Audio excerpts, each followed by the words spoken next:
Sorry, you guys did not hear me. I spoke about how did he hire Young Thug lawyer, um, and try to make sure that he do not go to jail. Now, Young Thug is from Atlanta. Not Young Thug. Brian Steele is from Atlanta. He do not practice a lawyer, but I just find out there's something called. Sorry, you guys did not hear me. I spoke about how did he hire you. Oh shit! Sorry about the voiceover. Something that called I forgot the name of it is it allow you to ask the court for you to practice in a different state that you're from. Um, Thank you for all those people who watch. Give me a like while you're there. Appreciate all the support, guys. I've been getting a lot more of you doing my lives. I really appreciate that. Um,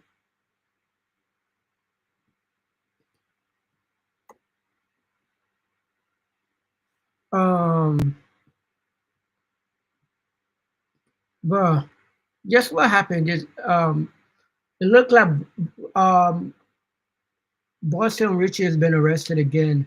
Now, he did not do anything currently for him to get arrested, but what happened was, in the world of black people, what happened was because of his situation with his ex girlfriend, right? That called the cops on him. I was trying to find a photo that have more information about that.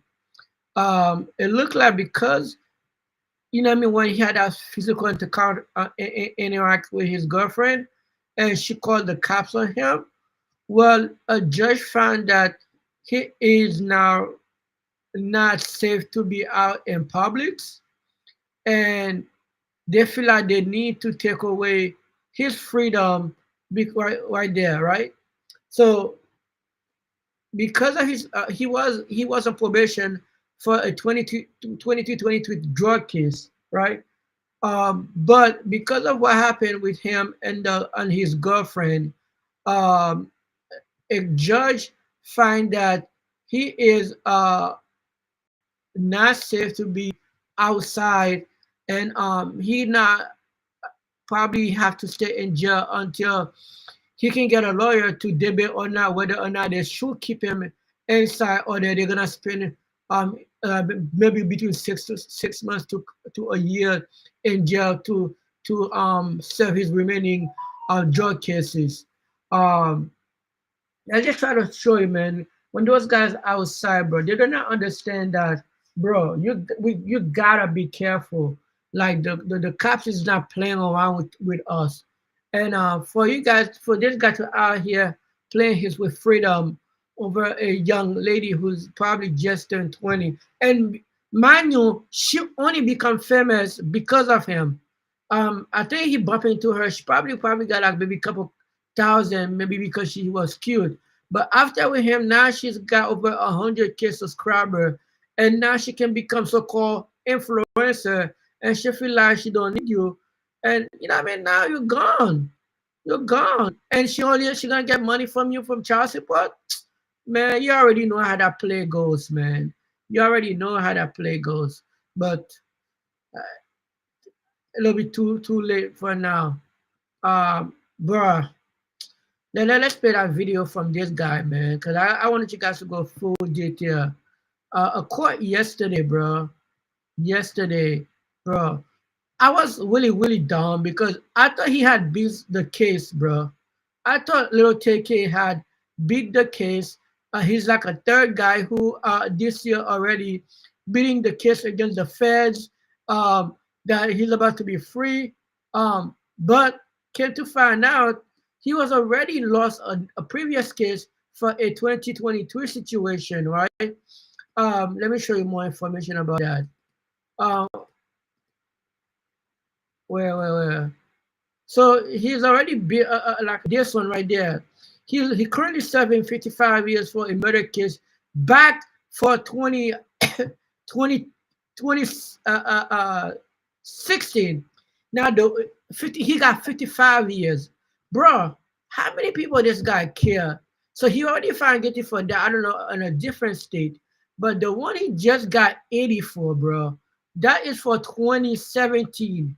You hear right here? 2016. And the second murder, I'm like, how many people? And then the third one, that's the one he found not guilty. I'm like, bro, how many people did this guy kill? Are you kidding me? So let's hear the case from the whole situation, how it started. It states that we unanimously find that the defendant, Tamar McIntyre, did not cause the death of Anthony Saldivar under the immediate influence of sudden passion arising from adequate cause. It states that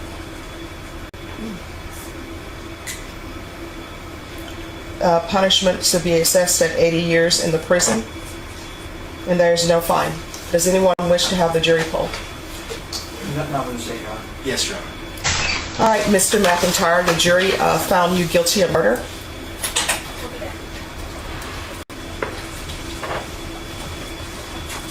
Your punishment is to be assessed at 80 years in the prison. The court will give you credit for any time served. There's a $0 fine.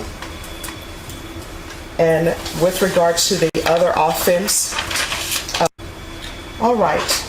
It states that we unanimously find that the defendant, Tamar McIntyre, did not cause the death of Anthony. State, are you requesting that to be stacked? Yes, we are, Your Honor. All right. Your Honor. And I'm assuming you're against that. Is that correct? We are, Your Honor. We would just like to briefly, for the record, maintain that our argument would be that to run consecutively an 80-year sentence on top of 50. Just one moment, counsel. Just give me one moment. Mr. McIntyre, I want you to know that I listened to all of the evidence in punishment and thought about whether or not your sentence should be stacked. I don't know where your mom is, don't know where your father is. I know that you had a rough childhood. And I do know that these offenses occurred when you were very young. And I understand the state of the law, what people consider an adult. I listened to the testimony of the expert that was brought by defense counsel. State, are you requesting that to be stacked? Yes, we are, Your Honor. All right. You've already been sentenced to murder in the other county, and then you have a murder here. And the sentence for 55 years, that's a stiff sentence. This 80-year sentence is a stiff sentence. And these are cases where you have to serve half your time, and that's day for day time, and I recognize that. Hopefully you will grow, but based upon his age, based upon the number of years that he has received out of Tarrant County, and the number of years that he's received here, based upon his history and the lack of any type of good parenting. From what I can tell, his mother wasn't a good parent to him. His father wasn't a good parent to him. Child Protective Services, you've already was not good. And if you believe the testimony, I don't know why Child Protective Services would place children back with a father who put the children's mother in the hospital. Is there something else that needs to be done with our society? Yes. Is more money need for Child Protective Services and their workers? Yes. And I do realize that while this is a lot of time, and I tell people all the time, any time that you do in custody is a lot of time. But by that same token, you're still alive. And what the state has said is true. You're still alive. You can still better yourself. If you end up in prison for the rest of your life, you're still alive. You still can improve yourself. Your family can still visit you. But the complainant in this case is deceased.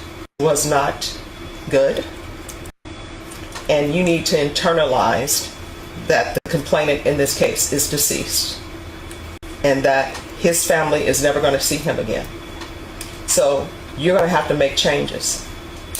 And you're going to have to remove people from your life who are not of benefit in the means of making you a better person.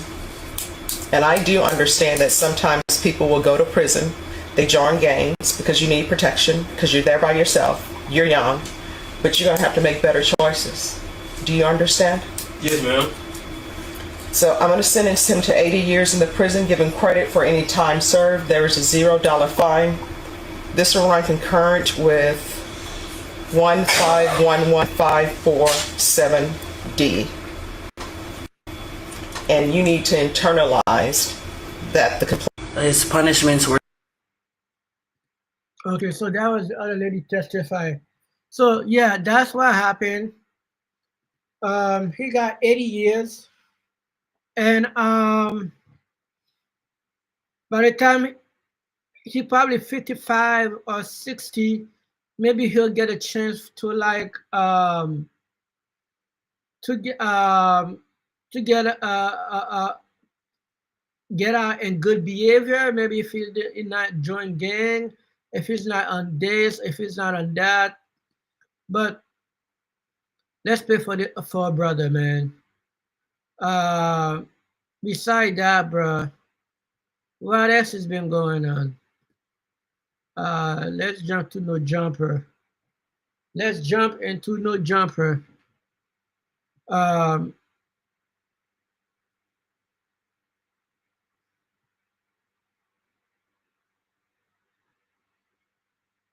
not even gonna touch this, but what's his name? Nash. But that article was crazy. But I guess that's your truth. I don't know. I don't know. So today, guys, California governor trying to show how strong he is. I know you guys wasn't want to talk too much about politics. I get it, but I'm 42 years old, guys. That's part of it. It's trying to sue Trump now for illegal tariff, the thing that literally destroy our tourism right now. But that's another story for another day.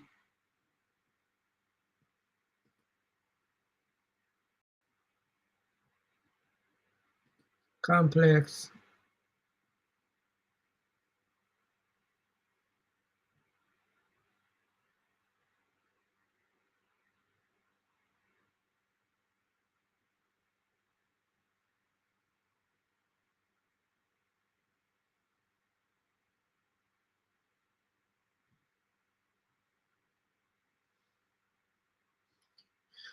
Bro, look what Azealia Beck said. Man, she's ridiculous, bro. It's ridiculous. But now all of a sudden she think voting for Trump was a mistake. She even showed her voting receipt. I don't even think, well, you can take your phone, but I don't even think if they find out that's legal to take picture of your voting thing. But she didn't show that she did vote for Trump. But now she like, to all you people who vote for Trump, I'm beginning to think that that was a mistake. Now you think? Now you think? But I digress. But that's that's Azealia Banks for you right there. Our legendary queens.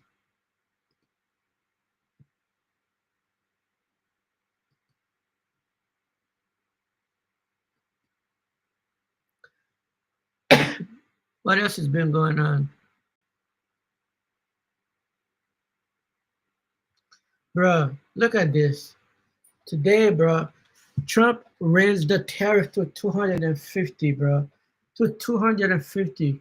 With 250, bro, you can pretty much say, bro, everything gonna be super expensive. Plus, now China just decided to like slow down on the amount of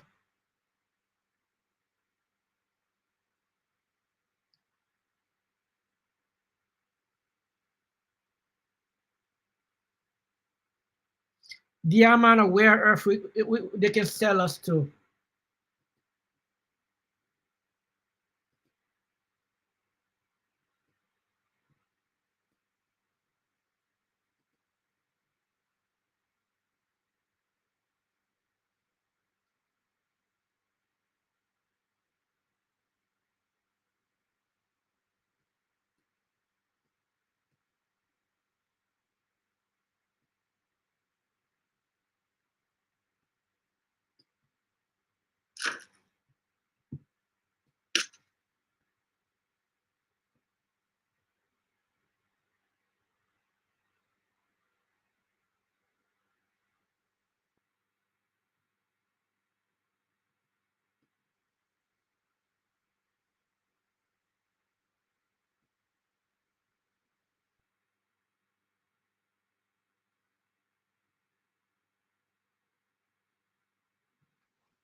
I think, give me 1 second, guys.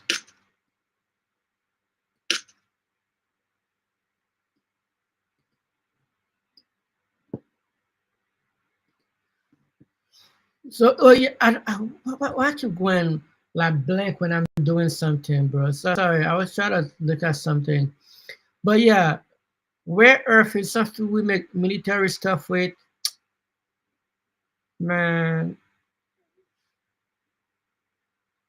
Yeah, military stuff with, and to where like this guy, one of the powerful men in on our government, he's really like warning Trump about what could happen, a Great Depression. So I was watching this video earlier from MSNBC. I'm gonna go back and show you guys where we got headed. Let's see if I found anything on Hollywood Unlocked for me to talk about. Um, bro, look at this, bro. This lady stay on Tory Lane back, bro. She's not letting Tory Lane leave. Like you would think, bro, like her career, like doing her thing, but nah, she's like the only time she can stay in a headline is if she talk about Tory Lane, bro. Like leave that nigga alone. But I digress, guys. I digress.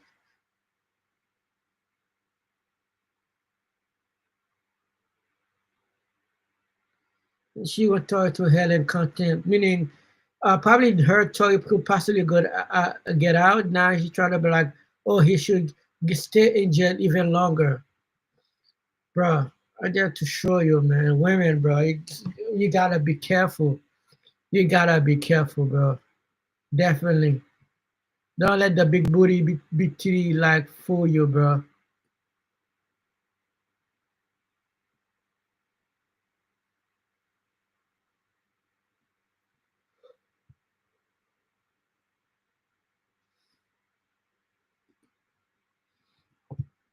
Well, it looked like Kai cut his hair.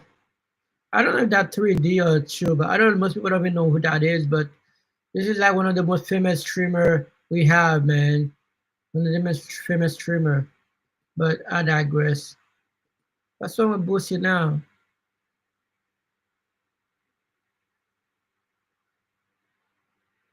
To play for the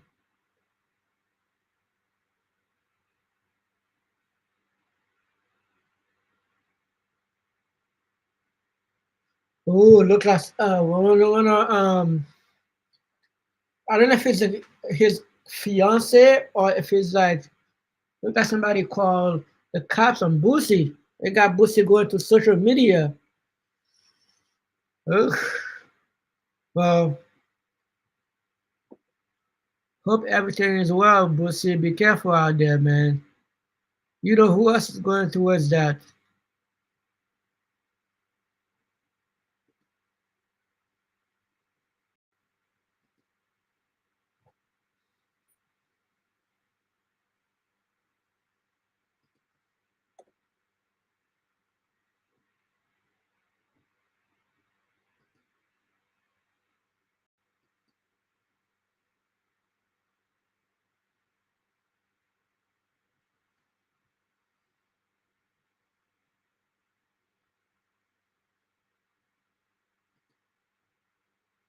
Uh, Congratulations to Glorilla, man, getting more plaques. More plaques.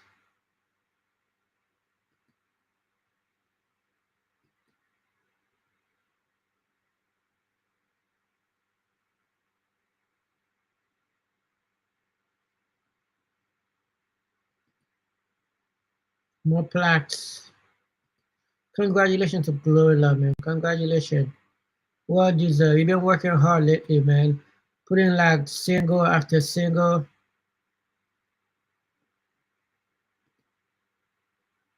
Oh yeah, guys. Today, um,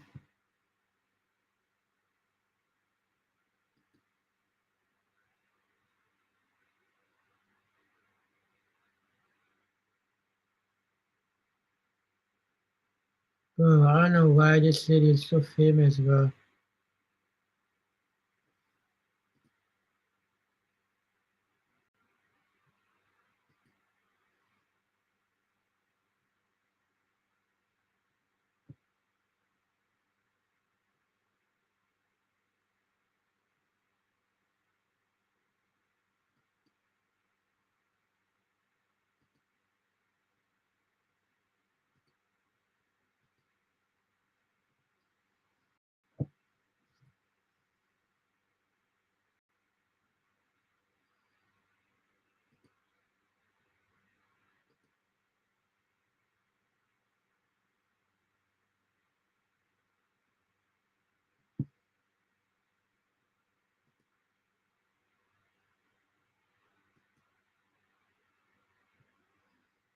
Stop. Your dog's allergies could be costing more than you think. It's frustrating. Your dog's constantly itching, scratching, or biting at their paws, and it's not just uncomfortable for them, it's costing you.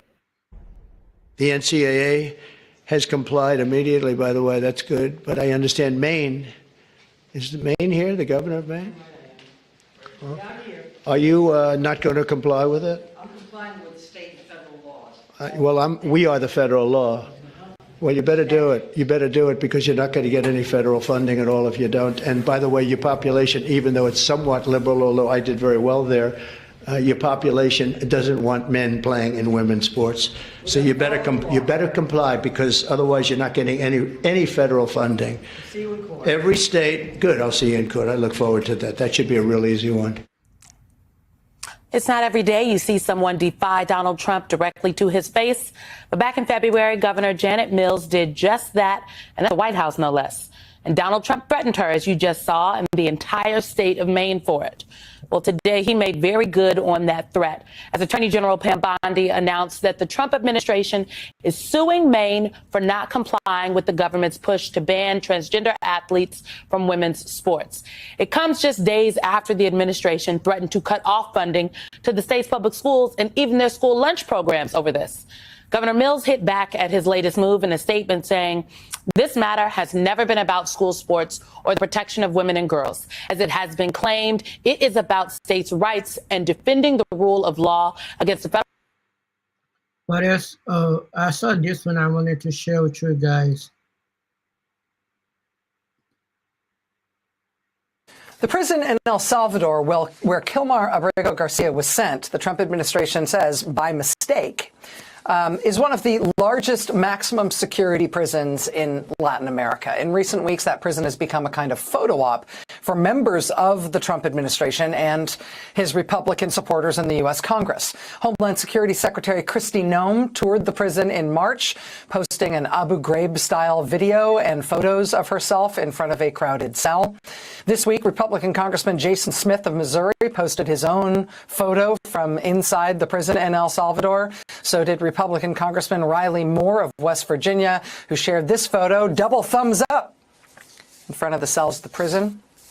Today, another lawmaker arrived in El Salvador, this time a Democrat, and he's there for a very different reason. He is the senior senator from the state where Kilmar Abrego Garcia lived with his family until the Trump administration had him arrested and took him to this foreign prison in a move the administration, again, admitted was what they called an administrative error. Democratic Senator Chris Van Hollen of Maryland landed in El Salvador today with the hope that he might see Mr. Abrego Garcia or be able to talk to him. I hope to meet with some high-level government officials from El Salvador. As I've said before, the goal of my visit is to talk to people here about the release of Kilmar Abrego Garcia. I told his wife and his family I would do everything possible to bring him home, and we're going to keep working at this until we're successful. I also hope to have the chance to meet with him, but we'll have a better idea if that works out a little later on. Senator Van Hollen landing in El Salvador today, hoping for a chance to meet with Kilmar Abrego Garcia in that prison. Senator Van Hollen says the vice president of El Salvador told him he would not be able to do that when he met with him today. Joining us now for the interview is Senator Chris Van Hollen of Maryland, who joins us from El Salvador. Senator, thank you so much for what you're doing and for being here with us tonight. I know it's been a very long day. It has, Rachel, but as you said in the intro, I promised Kilmar's family that I would do everything I could to bring him home because, as you said, a court in the United States has determined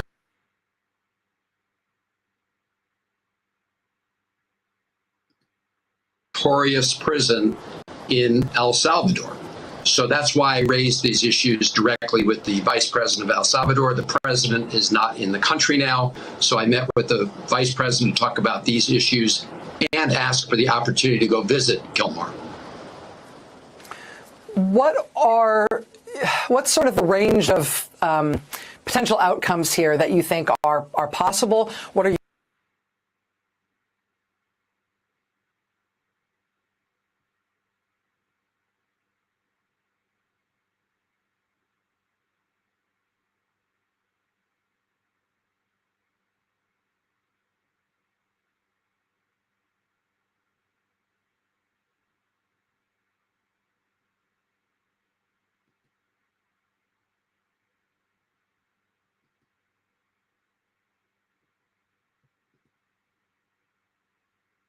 Hi, we're Aceable, the online driver's ed course that makes mastering the road surprisingly enjoyable. You can learn to drive anytime, anywhere, at your own pace. The Republican leadership saying we don't know if we can vote for Medicaid cuts now.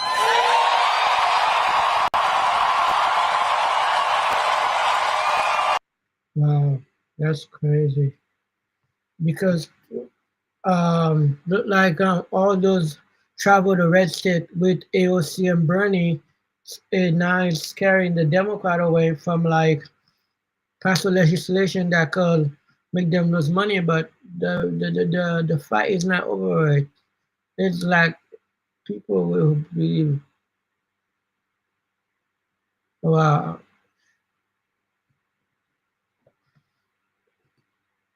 All right, I see you guys. Well, let me continue. That's you, Missoula. That's you, Montana. That's you, Colorado. That's you, Arizona. That's you, California. That's you, the people. We got them on their back foot. We got them scared. We got them running. But our job is not done. Today, Bernie Sanders and Congresswoman Alexandria Ocasio-Cortez continued their Fight Oligarchy tour, drawing an overflow crowd for a rally in Missoula, Montana. It's been the scene everywhere they've been this week, in the red states of Montana, Idaho, and Utah, in a Republican district in Folsom, California, tapping into this growing energy of resistance to Trump's agenda around the country. Joining me now, former Democratic Senator of Missouri, Claire McCaskill, and Michelle Goldberg of the New York Times, where she's been writing this week about the vibe shift against the right. Let me start with you, Claire. I mean, one of the things that's weird about this moment, right, is that there's these sort of two parallel tracks of like normal politics and abnormal politics. So at one level, there's like these deeply abnormal politics, just the stuff, the flagrant violations of the rule of law, the autocratic, executive orders leveled at the law firm. I mean, things we've never seen before. And then there's like, oh, Republicans are in power and want to cut taxes for rich people and cut Medicaid. It's like, oh yeah, I've seen this movie before. I've been this movie before. Yes, you've been there before. And one of the things that I think is a difficult reality to get your head around for me is that there's much more purchase in Democrats waging battles on the terrain of normal politics than on the terrain of abnormal politics. I think so. And I'm not saying, listen, I'm not here to defend that the Democrats are doing a great job. standing up Right. to this crazy stuff that's happening, this destroying of our Constitution and the norms that we hold dear, the values we hold dear. But there are two things they're thinking about. One is, how do we stop him? And two, how do we get power back? Yeah. And when you talk about that, I mean, listen, I noticed the difference between that crowd and the crowd at Chuck Grassley's town hall. Yep. Those were a lot of young people, Yeah. and you're seeing a lot of young people getting excited, which is great. But you know, the other thing you're seeing in the polls, Chris, you're seeing independents Yeah. absolutely turning massively against Donald Trump by wide margins. And that's really what I think a lot of folks in states like Pennsylvania and North Carolina and places where it's hard to win statewide if you're a Democrat are paying really close attention to. Totally. And I think I think cost of living, coming after Social Security, Medicare, like Medicaid, this is like, bread and butter, real brass tack stuff is the stuff that I think most of the evidence suggests had the most bite, right, in those fights. Not just independents, though. I thought this was interesting, and this is a YouGov poll. I don't want to make too much of this, but Trump is down 15 points among Republicans in this YouGov poll. And again, I think everyone thinks it's impossible for him to lose Republican support. He's going to be at 90%, but he was at 87, he's at 72. Now, again, that's one poll.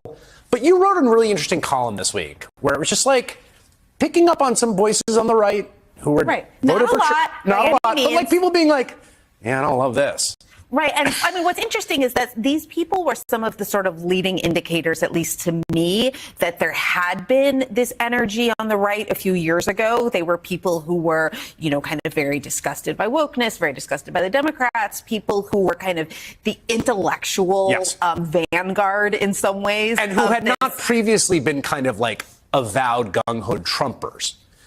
Right, and who were, kind of part of this, who were kind of leading indicators of this style of right-wing politics that merges, the kind of insane nativism of Stephen Miller with the kind of anti-science health nuttery of a RFK Jr.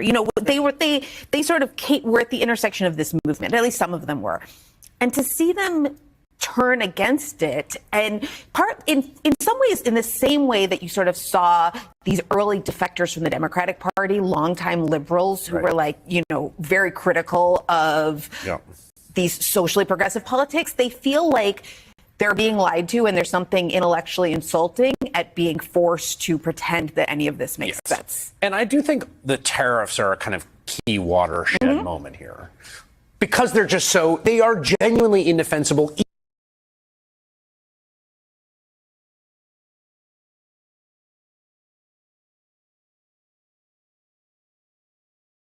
Are you looking to start your own business? Well, look no further than Busy.com. Right now, we'll complete your LLC filing free. You just cover the state fee. Just provide us some basic info about your business and location, then.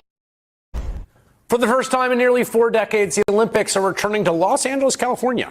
Today, we got a look at where many of the For the first time in nearly 4 decades, the Olympics are returning to Los Angeles, California. Today, we got a look at where many of the venues for the 2028 Summer Games will be, from Long Beach to Pasadena, Dodger Stadium, even the Universal Studios lot. Now, this is a big deal because when the world's biggest sport event comes to your country, you get a lot of tourists, a ton of revenue, global prestige that comes with hosting the games. Last year's Paris Olympics had more than 11 million paying visitors, and of course, many more TV viewers watching and saying to themselves, we should visit Paris sometime. And under normal circumstances, LA could expect to see similar benefits. Last year, officials predicted the LA Olympics could generate $7 billion in revenue, with a significant chunk of that coming from foreign tourists. But circumstances aren't exactly normal, are they?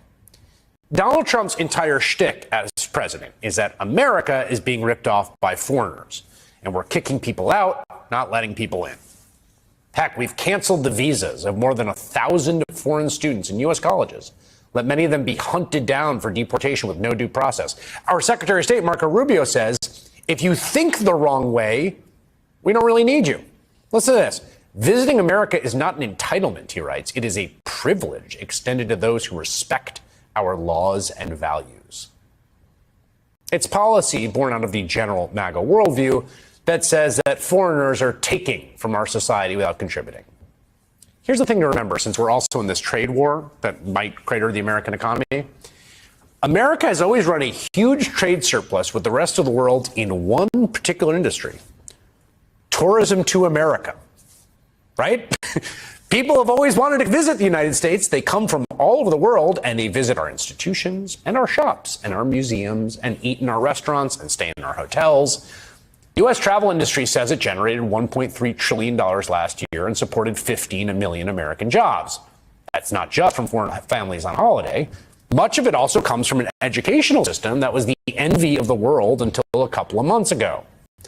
Because the world also sends its budding scientists and engineers and doctors to America to get educated, and then Americans, again, take their tuition dollars, right? This is one of those places where the flow of dollars go from the foreigners to the Americans. We also get the benefit of incredibly smart people coming to our country where they do research here in America that helps American health and enterprise.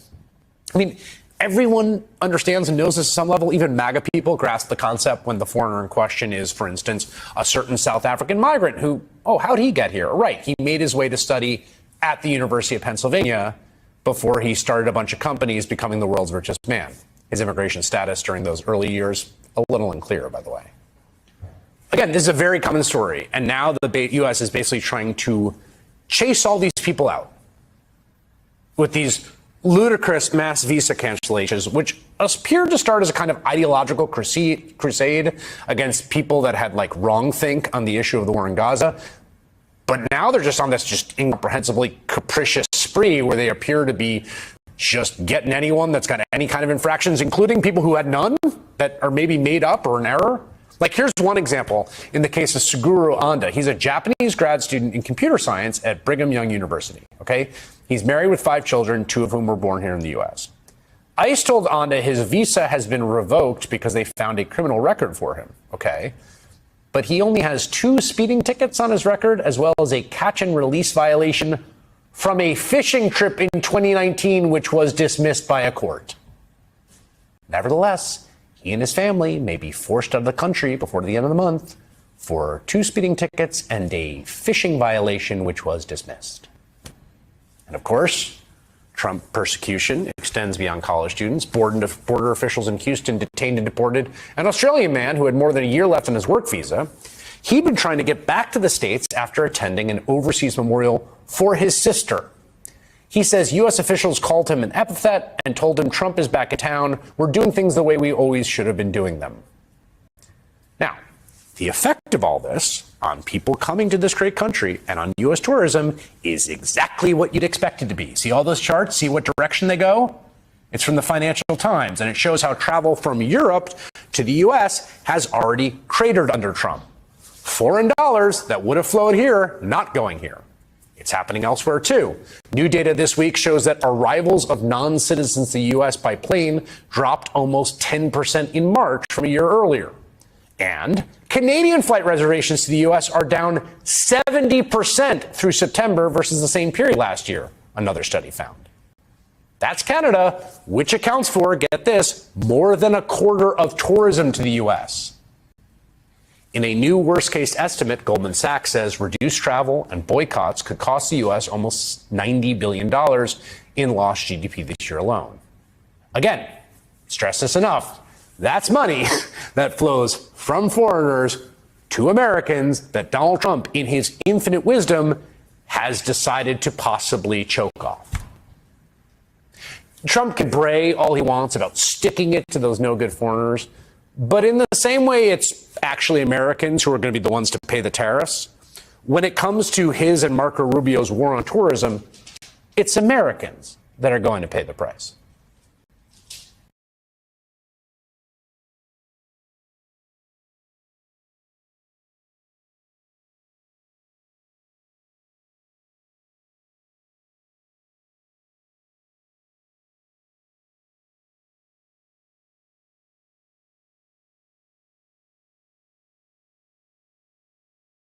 This is what Ivy League universities you can get into with a 3.6 GPA. 90% of students with a 4.0 plus GPAs get rejected from universities like Harvard, Stanford, and other top 10 universities. Your child needs these 3 key factors to get into an Ivy League or top 25 university. And it's not having a